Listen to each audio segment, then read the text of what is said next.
উদাত্ত কণ্ঠে আহ্বান জানাতে চাই, বাংলাদেশকে আর কোনো রাজার সন্তান রাজা হতে দেওয়া হবে না।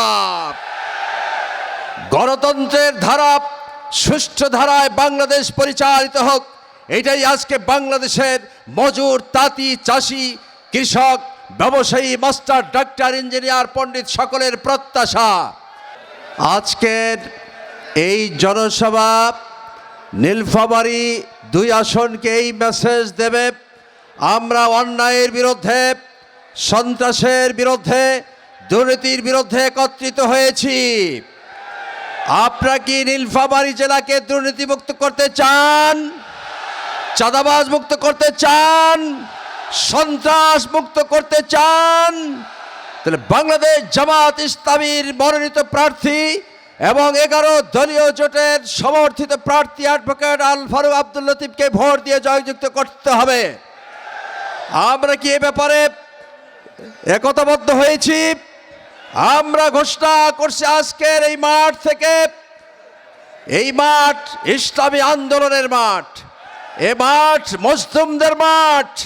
ডুমার ডিমলা আসনের সংসদ সদস্য পদপ্রার্থী জনাব অধ্যক্ষ মাওলানা আব্দুল সত্তার, জনাব অধ্যক্ষ মাওলানা আব্দুল সত্তার।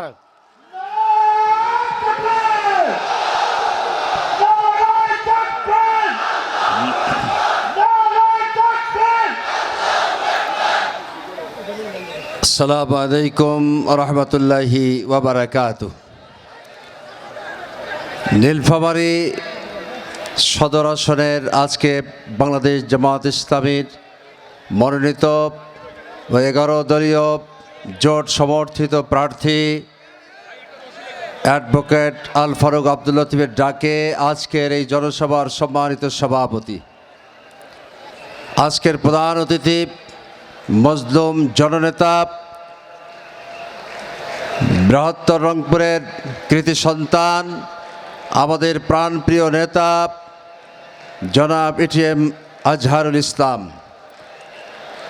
বিশেষ অতিথি হিসাবে মঞ্চে আসন গ্রহণ করেছেন বাংলাদেশ জামাত ইসলামীর নির্বাহী পরিষদের অন্যতম সদস্য, assistant secretary general, Rangpur Dinajpur অঞ্চলের সম্মানিত পরিচালক জননেতা মাওলানা আব্দুল হালিম, অন্যান্য কেন্দ্রীয় নেতৃবৃন্দ, জেলা নেতৃবৃন্দ ও একান্ত প্রিয় সম্মানিত আগত আমার এই নীলফামারী জেলাবাসী, মহান আল্লাহ পাকের দরবারে শুকরিয়া জানাচ্ছি। আজকের এই জনসভা নীলফামারী 2 আসনকে এই মেসেজ দেবে, আমরা অন্যায়ের বিরুদ্ধে, সন্ত্রাসের বিরুদ্ধে, দুর্নীতির বিরুদ্ধে একত্রিত হয়েছি। আপনারা কি নীলফামারী জেলাকে দুর্নীতিমুক্ত করতে চান? চাঁদাবাজ মুক্ত করতে চান? সন্ত্রাস মুক্ত করতে চান? তাহলে বাংলাদেশ জামাত ইসলামীর মনোনীত প্রার্থী এবং 11 দলীয় জোটের সমর্থিত প্রার্থী অ্যাডভোকেট আল ফারুক আব্দুল লতিফকে ভোট দিয়ে জয়যুক্ত করতে হবে। আমরা কি এ ব্যাপারে একতাবদ্ধ হয়েছি?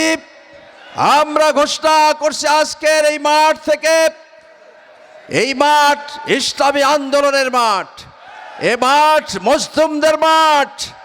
সুতরাং উদাত্ত কণ্ঠে আহ্বান জানাতে চাই, বাংলাদেশকে আর কোনো রাজার সন্তান রাজা হতে দেওয়া হবে না। গণতন্ত্রের ধারা সুষ্ঠু ধারায় বাংলাদেশ পরিচালিত হোক, এটাই আজকে বাংলাদেশের মজুর, তাঁতি, চাষি, কৃষক, ব্যবসায়ী, মাস্টার, ডাক্তার, ইঞ্জিনিয়ার, পণ্ডিত সকলের প্রত্যাশা।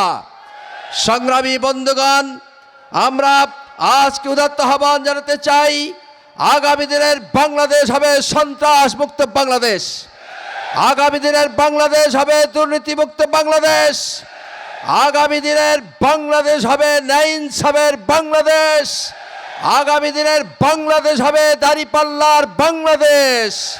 সকলকে আগ্রাস প্রীতি শুভেচ্ছা জানিয়ে আমি আমার বক্তব্য শেষ করছি। আল্লাহ হাফেজ। বাংলাদেশ জিন্দাবাদ, বাংলাদেশ জামাত ইসলামী জিন্দাবাদ। বাংলাদেশ জামাত ইসলামী ও 11 দলীয় জোট জিন্দাবাদ।